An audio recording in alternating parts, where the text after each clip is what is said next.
Yo, c'est moi. Et aujourd'hui, on se retrouve pour une nouvelle vidéo où on va parler de She-Hulk.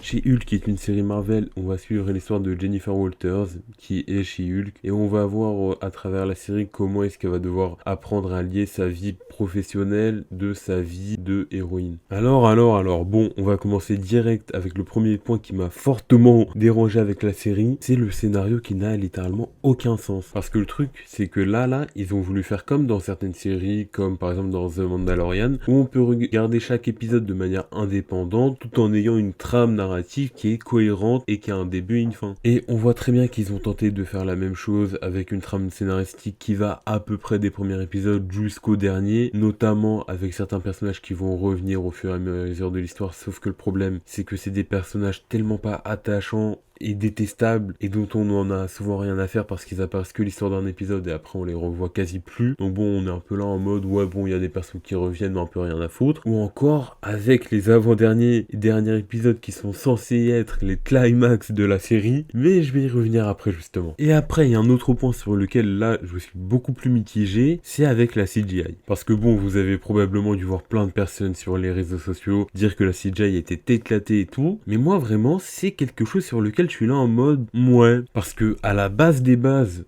quand je voyais les différents trailers et tout, j'étais comme tout le monde, je trouvais ça éclaté parce que j'avais juste l'impression qu'ils avaient pris l'actrice, puis ils l'avaient foutue en vert pour faire style, bon, elle est en vert, vous voyez très bien que c'est Hulk et basta. Et au final dans la série, ils ont rajouté toutes les caractéristiques physiques qui font qu'on reconnaît que malgré tout c'est une Hulk. Mais bon, malgré tout ce que j'ai dit précédemment, ça change rien au fait qu'il y ait quand même quelques petits soucis de CGI, notamment avec des expressions faciales très bizarres par moment. Et en plus de ça, le truc c'est qu'on peut même pas rejeter la faute sur le manque de budget ou autre, parce que globalement toutes les séries Marvel ont à peu près un même budget de 25 millions d'euros. Et quand on voit avec à peu près 25 millions d'euros ce qu'ils arrivent à nous faire sur des WandaVision, Loki, Moon Knight, parce que vraiment Moon Knight c'était très très beau je trouve, malgré certaines personnes qui ont l'air de dire que c'était pas ouf, vraiment Moon Knight j'ai trouvé ça très réussi. Et là, même si j'ai l'impression qu'il y a beaucoup moins d'efforts à faire au niveau de la CGI, même si bon, je dis ça d'un point de vue des spectateurs alors que je suis pas du tout dedans et ça se trouve c'est beaucoup plus compliqué avec tout le travail de capture des expressions faciales et tout. Donc bon, ça se trouve c'est beaucoup plus complexe, mais d'un point de vue de spectateur, ça paraît moins complexe qu'un Moon Knight, sachant qu'un Moon Knight c'est beaucoup plus beau. Et après, il y a autre chose dans la série, c'est qu'il y a aucun moment on est là en mode ok c'est le climax de la série, parce que d'habitude dans toutes les séries ou même films Marvel on a toujours l'avant-dernier épisode ou même le dernier épisode au pire des cas, on va avoir un climax de fou furieux et on va être hype de manière incroyable. Et là le problème c'est que le climax il avait hyper bien commencé, parce que déjà l'action est intéressante, elle a commencé dès l'avant-dernier épisode et j'ai commencé à être hype petit à petit avec le fait qu'on nous dévoile toute sa vie privée d'un coup, surtout que justement la mini-intrigue dont je vous parlais quand je vous parlais du scénario tout à l'heure là, même en mode la intrigue qui dure pendant tous les épisodes de la série, et ben c'était ça qui était développé depuis le début de la série, et là on était censé arriver à la conclusion de ça. Et au final, ils ont réussi à rendre l'un des seuls trucs intéressants de la série en quelque chose de nul à chier avec le dernier épisode. Mais du coup, en parlant du dernier épisode, venez justement on en parle en fait, parce que vraiment... quelle merde! Y a pas d'autre mot pour le décrire ce dernier épisode. Et en plus de ça, c'était bien parti.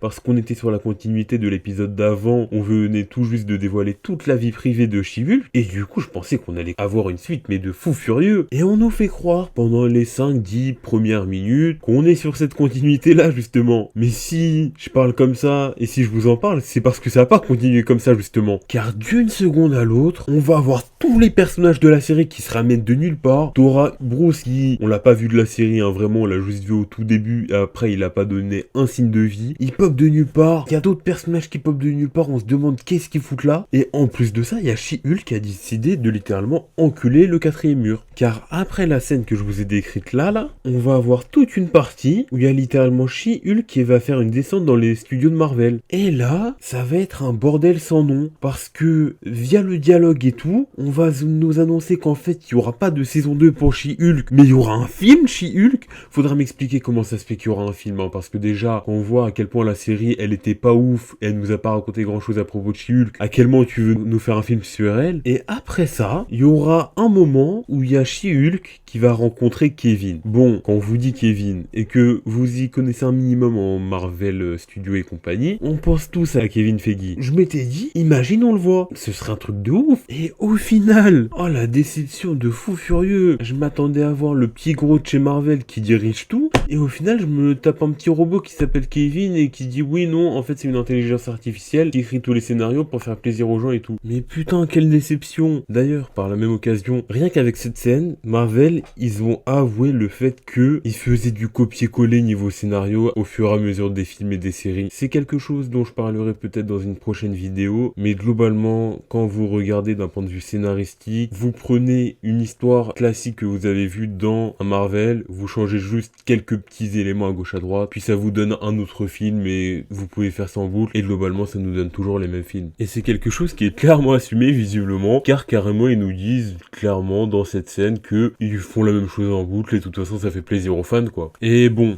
j'étais obligé d'en parler. Mais venez on parle de Daredevil. Déjà, je kiffe le côté acrobate qu'ils lui ont fait, car on va le voir pendant le fight She-Hulk contre Daredevil lors de leur première rencontre, mais le fait qu'il fasse des saltos de partout, qu'il soit hyper agile et tout, c'est trop satisfaisant à voir. Par contre, son costume il est dégueulasse. Genre vraiment, chez Marvel Studios, ça se voit qu'il kiffe s'inspirer d'éléments des comics pour faire style, et vous voyez, ici c'est une référence aux comics, ici aussi.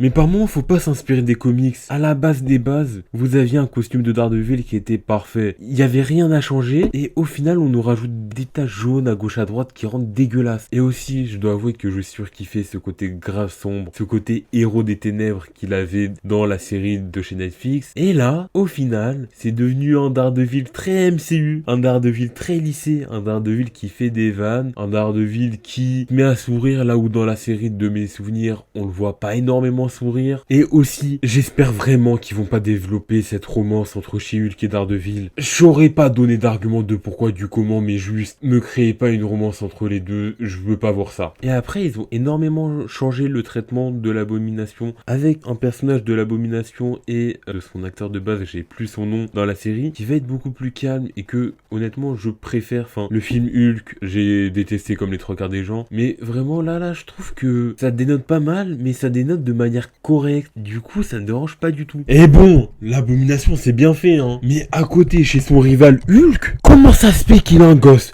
D'où? De qui? De quoi? Comment ça se fait? Car là clairement le gosse, on dirait clairement une version dégueulasse où Banner il la ken avec Namor. Et je vais éviter d'illustrer ça parce que ça va être très bizarre, mais son gosse il est immonde. Pourquoi? Ils auraient jamais dû le faire. À quel moment il y a quelqu'un de chez Marvel il a validé ça? C'est l'une des pires erreurs de la série. Pourtant, il y en a je sais pas combien. Et bon, malgré tous les défauts que je lui trouve à la série, c'est une série devant laquelle j'ai passé un bon moment. Franchement, tous les jeudis matins, j'étais là, je me regardais ça avant d'aller en cours et je passais pas un mauvais moment. Bon, j'irai pas jusqu'à vous conseiller cette série, mais franchement, si vous avez rien à faire, ça peut faire passer le temps. Bon, c'est la fin de la vidéo. N'hésitez pas à liker, commenter, partager, puis abonnez-vous pour de prochaines vidéos. Allez, ciao!